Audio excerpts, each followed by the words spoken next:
Thank you, Mr. Chairman. It's ironic to me to hear that some claim the 2017 International Tax Code reforms raised taxes on corporations. But since the bill passed, large multinationals across the board, including those in pharmaceuticals, but tech and other sectors, are actually paying less tax than ever before. Professor Ring, how much did TCJA cost over 10 years? So, once again, too eager to respond. One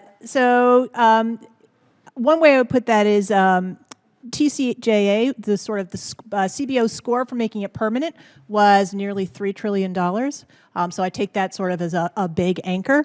I also wanted to sort of comment on your point about the rate reductions and the reality of sort of what U.S. multinationals are looking at. A 21% rate, and then what we've been discussing today, often zero on your foreign income is a significant benefit for them from TCJA. In my mind, the reality is that the 2017 Republican tax law didn't supercharge economic productivity or job growth as promised. It simply lined the pockets of the largest corporations and some of the wealthiest individuals while ballooning budget deficits. It's been 5 years since it passed, and I'm still waiting for it to pay for itself like my colleagues claimed that it would. Does anywhere between a 1.5 trillion if you don't make it permanent, or 3 trillion if you make it permanent, in tax cut for large multinationals sound like a desirable outcome when we're trying to create a fairer corporate tax system? No, it's certainly not fair. The U.S. has many goals as we think about our tax system, and quite honestly, the problem with the deficit, which is right in front of us, speaks directly to that problem.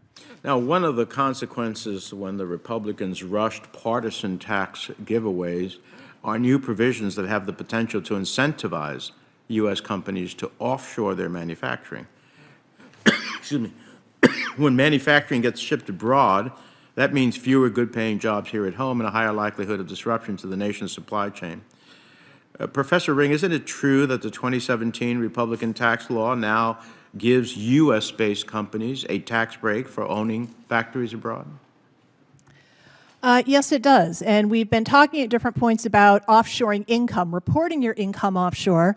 But TCJ also gave clear incentives to move your assets, your investments, your operations offshore. So we're not just talking reporting the income, but actually the real activities.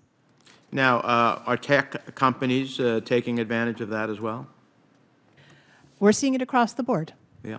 So there's a reason that Apple doesn't just happen miraculously end up in Ireland by happenstance. Furthermore, we saw firsthand the consequences of offshore manufacturing during the COVID pandemic, where supplies faced bottlenecks causing higher prices for consumers. My point is, in large part, one, we gave an incentive for people to go abroad. Two, we ultimately have a tax provision that not only does the pharmaceutical industry, but others take advantage of as well. Now, too often, my Republican friends claim that slashing corporate taxes is the silver bullet to increasing U.S. competitiveness, that somehow American businesses and entrepreneurs can't compete with foreign companies without a tax advantage.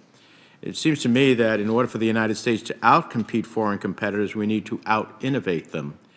With China and others investing more than ever before in research and development, it's critical that the United States continue to invest as well through the tax code. But rather than enhance incentives for research and development, the 2017 Republican tax bill actually went in the opposite direction, and it gutted critical tax incentives like the R&D tax deduction. Professor Ring, what is more beneficial to incentivize research and development, a lower corporate rate or targeted tax incentives to increase domestic R&D investments?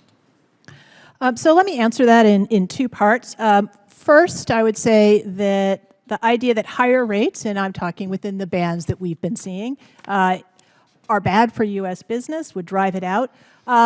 First, I'd say we're now working with a global floor. That was the point of the minimum tax. So to get us to a 15% globally, which then makes the sort of issue of a level playing field and competition different than it's been prior to Pillar 2. Also, there's no evidence that higher U.S. tax rates, and again, not very high, have impaired U.S. multinationals' abilities to compete. And I cite this sort of the evidence on capital markets in my written testimony. And I think to your point, U.S. markets are an attractive location for a host of businesses for economic, legal, and educational reasons. And part of that is the functioning of government and adding to the infrastructure. Now to R&D, certainly important, and it's been an ongoing focus of our attention for decades. And I think part of it is the sort of the hope, the prospect that innovation is going to transform our lives and also make our businesses leaders. There are a lot of options here, so I think it's the kind of issue that we want to be spending a fair bit of time on. But as we do it, we want to be thinking about the intersection of IP law and those protections for enhancing our R&D, and then to think about the range of other benefits. We've heard earlier today discussion of U.S. direct investment in research, U.S. investment in education at higher levels to support research, and so we can go forward thinking creatively about the various ways that we might want to do R&D. I don't see them as mutually exclusive. Thank you, Mr. Chairman. That's why I joined Senator Hassan and Young in co-sponsoring the American Innovation and Jobs Act, and I look forward to working with the committee to see if we can make that happen. Thank you. Thank you, Senator Menendez.